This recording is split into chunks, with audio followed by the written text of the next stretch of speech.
Hey, what's up, everybody? It is Alec from The Fan, and I am here continuing on with the fans' live Facebook chats that we are starting. This is my first foray into that. You've heard from Joe Ovius and Joe Giglio and Adam Gold. And so tonight I'll do my first one, and my guest is Evan Wilner, who is the senior producer for Golic and Wingo, which you can hear every single day on The Fan in the mornings. I listen to it on my ride into work, and Evan has been producing that show for a little while now. Now, a couple of things you should know about Evan. So he and I work together at SiriusXM on MLB Network Radio. In fact, you and I have we have three things in common that I can think of. One, we work together at SiriusXM. Two, and when you were out a lot of days, I would fill in for you on the morning show with Todd Hollinsworth and Steve Phillips. Yep. And then when I left, you went and produced Taylor Zarzer and Greg McElroy on the College Football Channel, which I also did while I was there. And then the third thing that we have in common is you were the only Hofstra grad that I know. And now that my alma mater is in the CAA, Elon University, anytime I see anything Hofstra related, I think of you. So first of all, thanks for coming on the show, man. I really appreciate it. Yeah, you got it. No problem. I'm surprised. So you think of me when you think of Hofstra? You don't think of like Wayne Corbett or Marcus Colston or Speedy Claxton? No, because I associate these some of these schools with just the people that I know. Okay. So you're the only Hofstra grad I know. Congrats on a CAA tournament championship this year. I'm sure that was cool. Hopefully one day we can get there. It's been an upward climb for us though since we entered. All right, man. So let's just start here because you've been in the business for a long time. You've produced locally and nationally. I guess the question is, how did you get here? What was the road you took to get to Golic and Wingo? Yeah, so I started out just, went, as you mentioned, went to Hofstra, produced a weekly show there called The Locker Room, which is still on the air. It, just a weekly show based on Hofstra sports in the summertime, kind of focused on some of the local teams, the minor league teams that other stations locally in New York, obviously. You have, WFAN and ESPN 98.7, which was 1050 at the time. So we kind of focused on those things. Graduated, did a internship at SiriusXM when it was just Sirius satellite radio. My first sort of foray into satellite radio and just, professional radio was an internship. I helped prep for their NFL draft show, did a lot of research, ran the board, just a little bit of everything, cut tape. And then when I graduated, I was lucky enough that they were looking for just an AP to kind of do whatever. Like, at SiriusXM, you kind of just do whatever they ask of you, whether it's cutting tape, producing a Sunday morning NASCAR show, running the board on NFL Saturday night, and then coming back. Like, just sort of all those different things. I did that. And I met a guy there named Jason Page who was trying to get his own show in a couple of different markets, and it got picked up in Hartford and New Haven, which is where he was from. And he needed a producer and somebody to come in who was kind of raw, didn't really have a full-time thing at Sirius. So I moved up here to Hartford the first time, took a job, had no idea how I was going to make it work, paying rent, living away from home, doing all that, paying off student debt. But I somehow made it work for about 2.5 years before SiriusXM had an opening on the baseball channel, went there. Sort of found my groove as a producer, really learned how to book guests, really learned how to topic develop, just really learned how to kind of be a versatile producer instead of just being linked up here. I mainly just book guests. Right. And so I did that for about 8 years, and then or about 7 years before I was looking to move up. There wasn't much growth available on the baseball channel. There was a lot of senior people really locked in at the top and the executive producer and program director roles. So I took a shot at being an executive producer on the college sports channel, moved over there, was there for about, 11 months, wasn't looking to leave necessarily when this job at ESPN opened up, and a recruiter reached out to me while I was on the road for the SEC summer media days in Atlanta, I just got a phone call from an ESPN recruiter asking if I was interested in talking to them about the Golic Wingo job. Hadn't applied for it, had no intention of leaving DC or moving to Connecticut. I was getting married like 3 months later. And so it was kind of just a weird timing where it I listened. They brought me up for an interview. I did 4 interviews with them over the course of 2 weeks, and then I had an offer, which is unlike any job interview I think anybody's ever been through. Like, it just doesn't go that quickly. Didn't really have any time to think about it, and took the job, and moved up here about a month after that, and have been up in Connecticut now for a second time ever since. So how much had you listened to the show before you were offered the job? I had mainly watched it in our studio in DC. We always had it on in the background. So I'd seen the TV product without hearing it, but it was on at the same time that I was producing. I've always been a morning show producer, so I was producing from 7 to 10. The show was on 6 to 10. I was always prepping, in that 6 to 7 o'clock hour. So when I got the call, it was a Tuesday. I got the call. I set up a phone interview Wednesday with the recruiter. They said they wanted me to meet with the program director that Friday. So that Wednesday was the first time I listened to the show. I downloaded a bunch of their podcasts to listen to on the plane back. I flew up. I was randomly, as I said, I was getting married. So I randomly had to come to New Hampshire for my wife's bridal shower. And on the plane ride up and all in the car on the drive up, I was just listening to clips from the show, writing down notes in my head. And then, when I got a chance to pull over, I'd write down all the notes that I had been taking. And from there, I was able to build a concept for what the show was and what I wanted it to be, what my vision would be for the show. And in the span of 2 days, was able to come up with something that, I brought to the bosses at ESPN, which made them want to bring me back for another interview a week later. And by that point, I was able to really dive in and listen to the show a lot and really develop a plan by the time it came to that. Yeah, I want to get into that because I have definitely noticed. I mean, every show that starts, there are rough times in shows. They really need time to marinate. Unfortunately, a lot of times they're not given the amount of time they need. Mm-hmm. And I have noticed a bunch of changes in the show in terms of the clock and the way you guys go about stuff. And maybe that is, coincides with you getting there. But I guess, did you ever look around once you got that job and you were up there like, man, here I am. I'm at ESPN proper in Bristol, Connecticut, like the home of sports media. And if you were someone who works in sports media, I mean, it's so hard to get there. And Yeah. the fact that you're there and you're walking those same halls, like, did it ever, was it ever shocking to you in any way that you had made it all the way up to Bristol? It still is. Like, I'm honest, like every day that I go into work, and now it's 2 days a week, and I'm producing from home 3 days a week, just in terms of, the social distancing that we're doing. And we only have 2 producers in the studio at a time. So there's some days where I'm home and some days where I'm in Bristol, but I have that feeling every day. Like, I definitely don't take it for granted. It's, when I got so entrenched at Sirius and I was there for so long, I never really thought I would leave.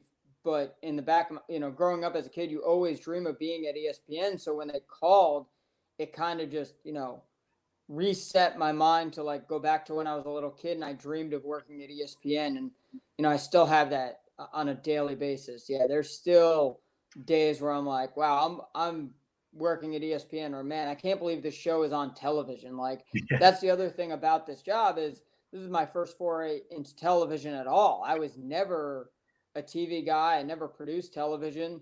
And when I got here, I thought I was taking a radio job, and the senior producer job is overseeing everything of Golic and Wingo from the radio side and the TV side. And so that's been sort of, to me, the biggest thing is that, people watch the show on television, and it's on ESPN2, now for 4 hours a day.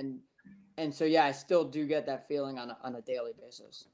And so when you came on board, what were some of the things that maybe leadership was, I don't know if concerned about is the right phrase to use, but things that they wanted to change or the things that they were interested in when you presented them with your vision for the show? What was it that hooked them, and how has the show kind of evolved from the time that you got there to what it is now? Yeah, I think the biggest thing for me when I interviewed and when I got there was I didn't think the show had its own identity, and I thought that a lot of the things on the show were very inside. And I'm sure you hear that word a lot in radio. That's become a big sort of buzzword. And I didn't even know at the time that I was saying it that it was kind of a buzzword in the industry, but I thought that the show was a little bit too inside.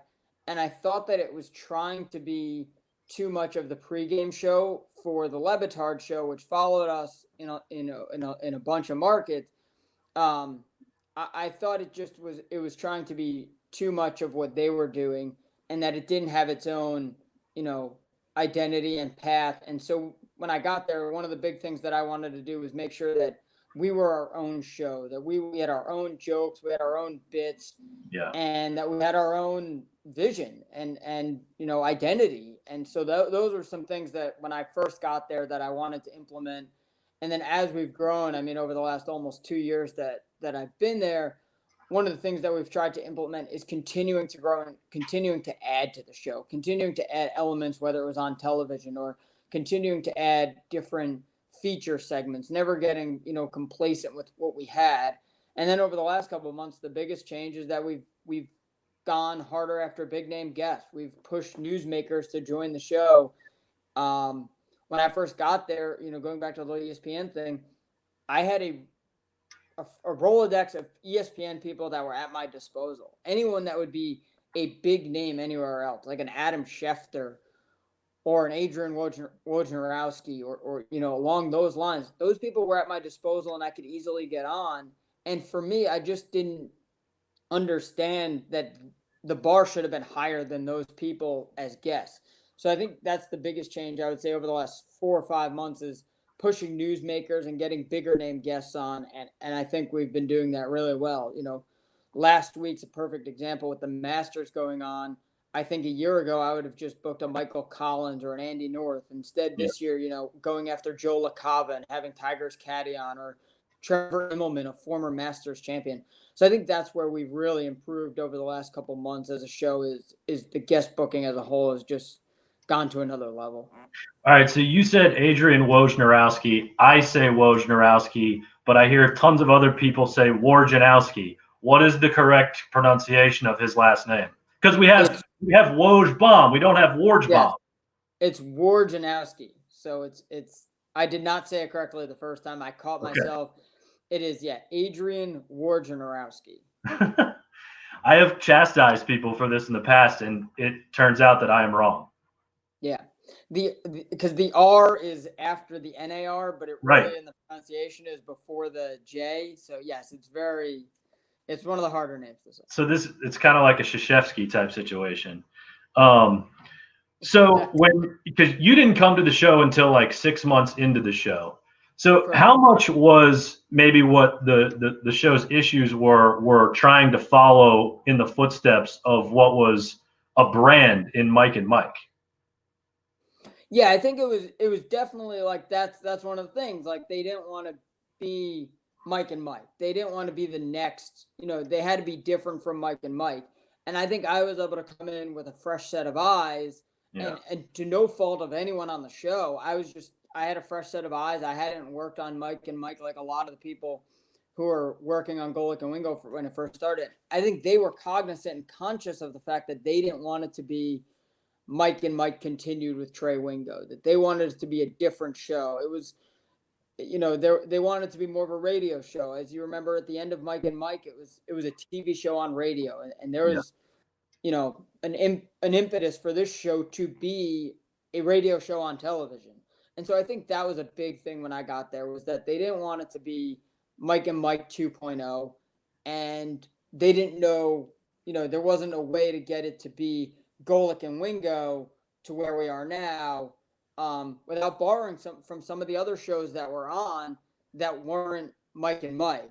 And I think when I came in, I took some of the things that I'd done at SiriusXM that were fresh ideas to the people at ESPN. And I think that's how we kind of got to the point we are now with Golic and Wingo being its own show, being its own brand, and really, striving into into year 3 now of the show in a much different way. So take us through a typical day for you. Like today is actually really good because we have Christian McCaffrey signing a 4-year, $60 million extension with the Panthers. So when stuff like that happens, what do you do first? And what's the rest of your day? What's your communication with the guys on the show like when things happen, or even just on a normal day when you're prepping for stuff? Yeah, so I always like to say that my day starts when the show ends. Like my day really begins when the show ends. So I will I'll get done. Like today I'm working from home. So I got done with the show around 10. We had a post-show meeting till about 10:30 where we discussed next day's topics, any guests that I've pitched on that I want to offer up and see what the guys think of those angles. We'll go in that direction. So that's what I'll do basically in our 10 to 10:30 post-show meeting.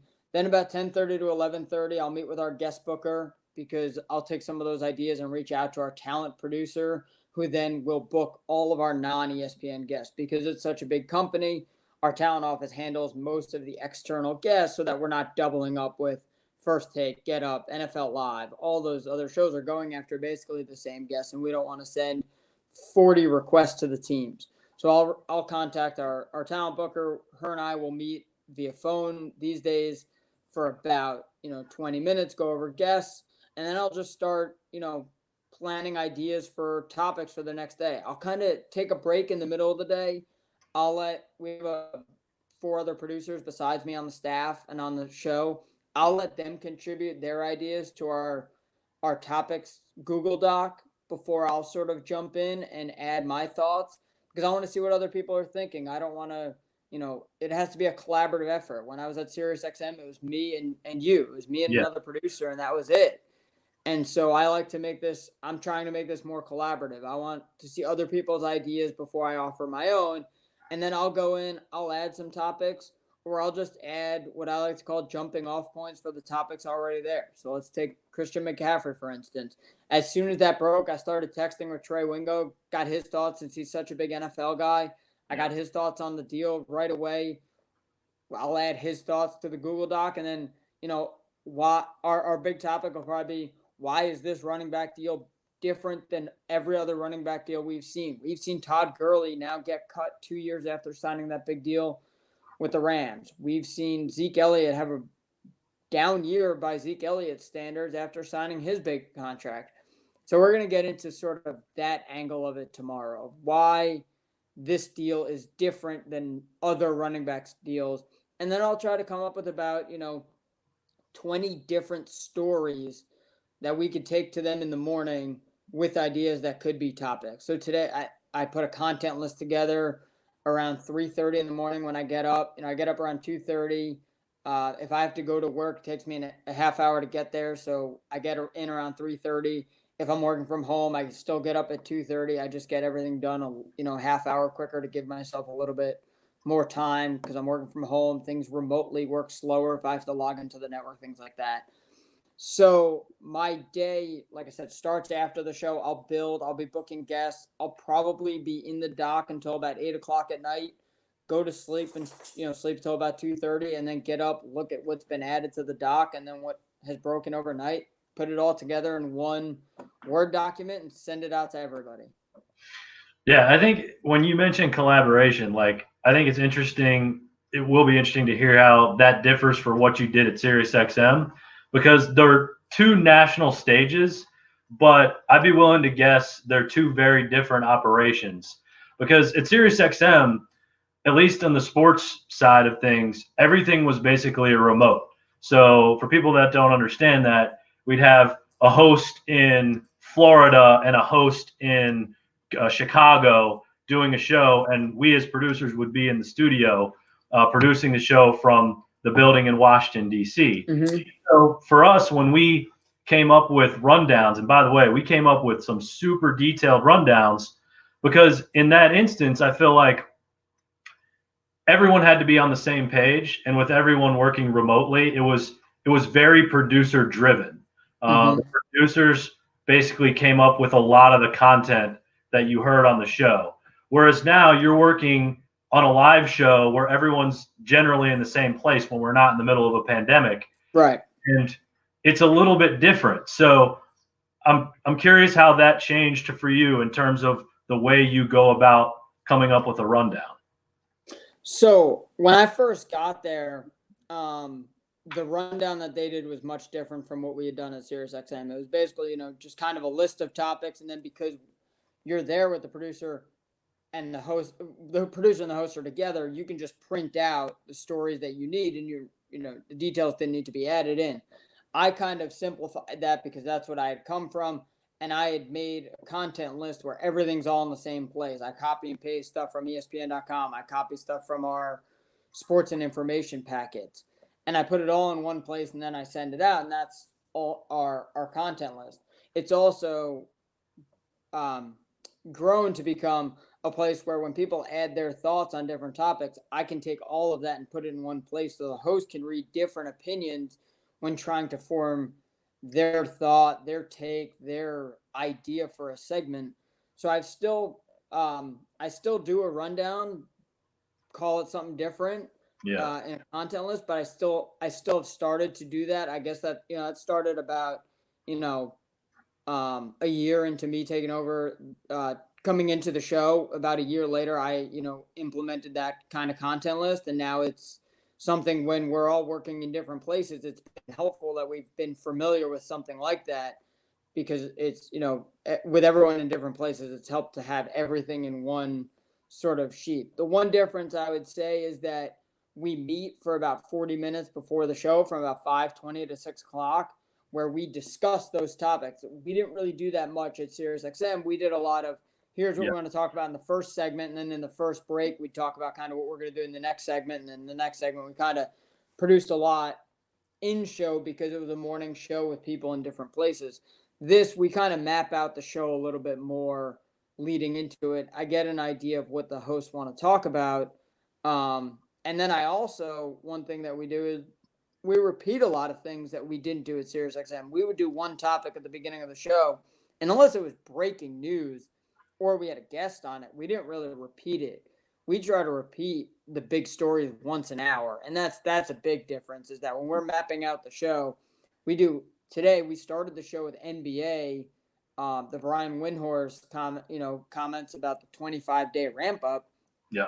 And then from there we did it again at 7:30. We did it again at 8:30, and then we kind of repeat things a lot now that I didn't necessarily do at Sirius. Yeah, we focused a lot on that too. I feel like when I listen to your first segment of every hour, or at least the hour that I ride in on, which is the 9 o'clock segment, and I'm not sure if the clock is the same every hour for you guys, but what you guys do in the 9 o'clock segment for me is, I think, where I think the business is going, and something we've done too, where you guys basically get in 3 to 4 topics in that segment, plus adding a guest on the end of it, and try to keep it moving really quick for about 25 minutes or so. And to me, that's where it's gone a lot in the business, is squeezing as many topics as you can in one segment. Because like it used to be, like you would do a segment on this, and then you would tease a guest in the next segment, a 10 to 12 minute interview in the next segment, and then you would tease another topic for the next segment. And it's kind of changed to, okay, let's do this topic for a couple of minutes, move on to the next one, maybe add a guest for 4 or 5 minutes to support a topic we just did, and keep it moving.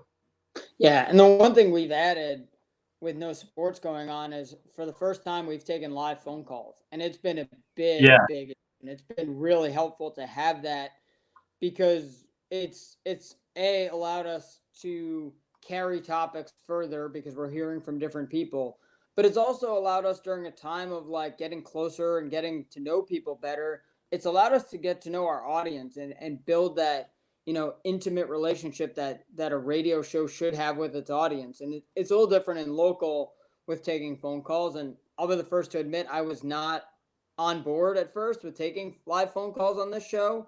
I had done it for so long at SiriusXM, and I thought that this show had enough content and could do more topics without getting bogged down by taking phone calls, for lack of a better word. But it's been a huge addition, and hearing from some of our listeners and hearing the different topics that they're engaged in and they're intrigued by has been a huge help for the show. And it's been a fun listen, hearing some people who've listened to the show for a long time and have never gotten to talk to, Mike Golic and now Trey Wingo, talking to them on the air it's been cool.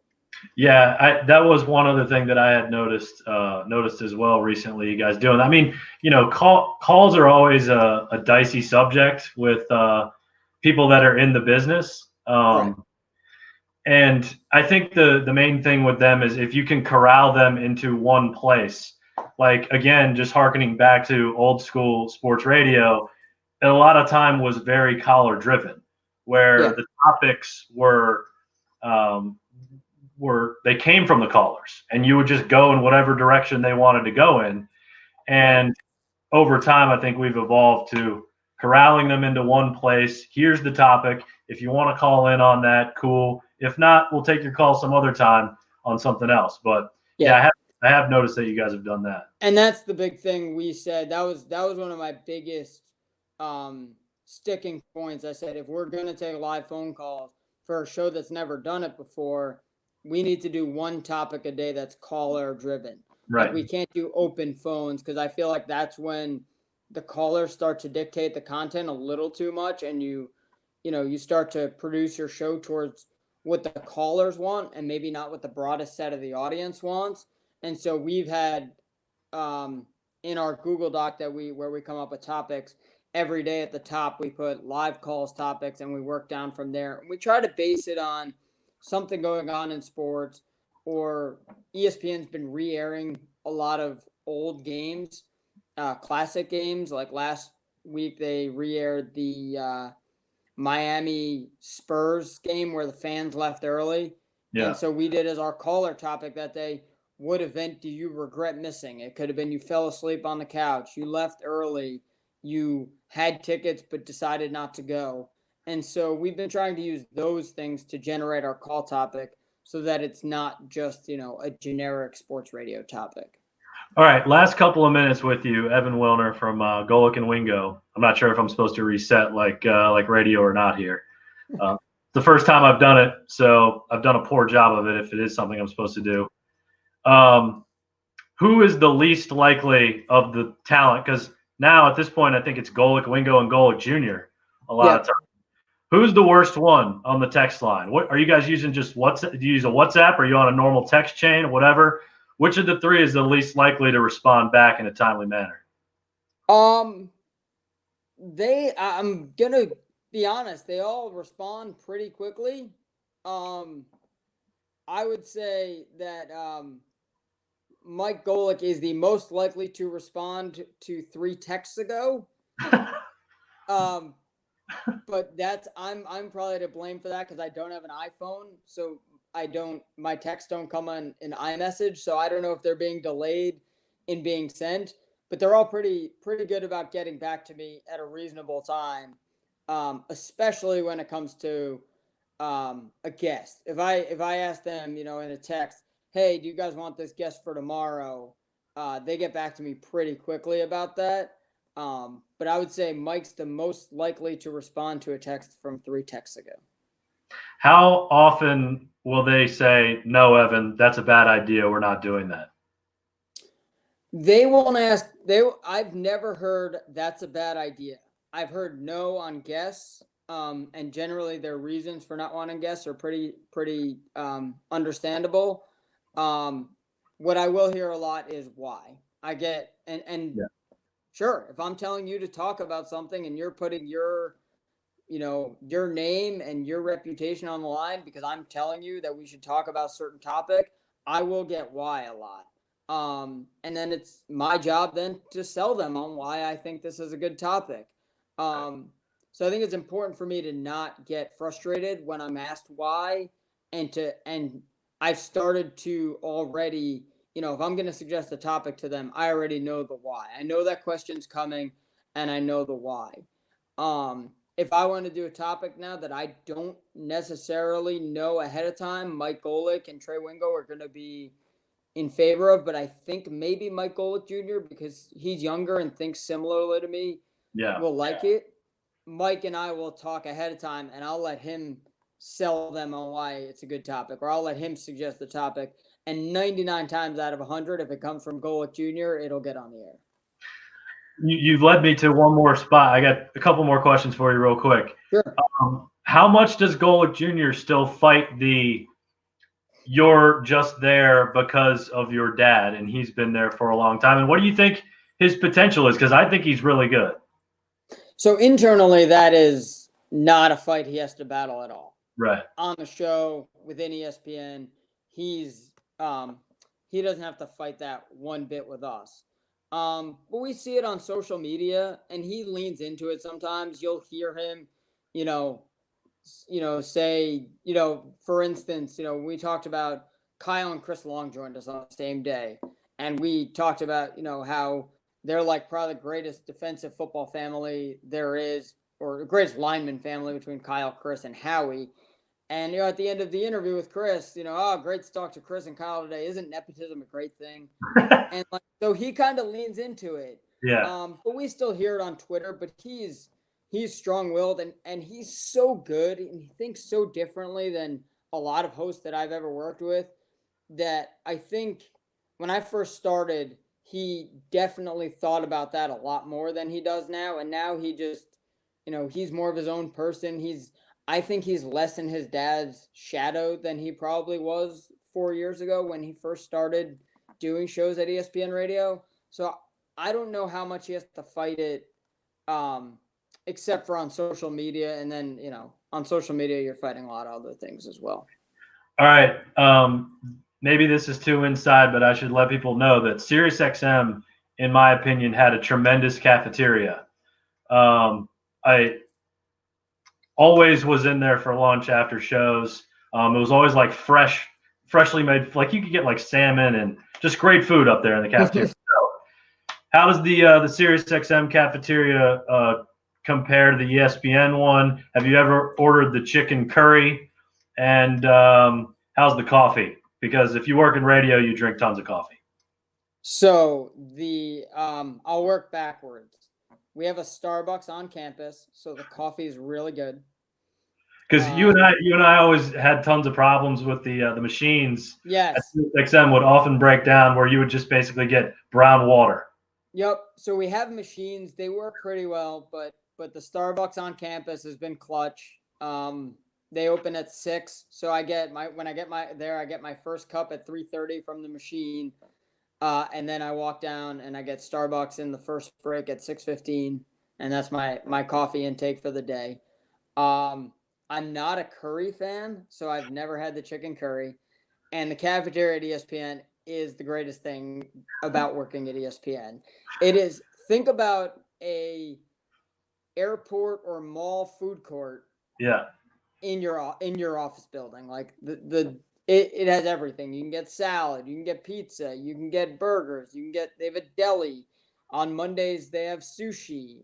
They have a special at each station every day.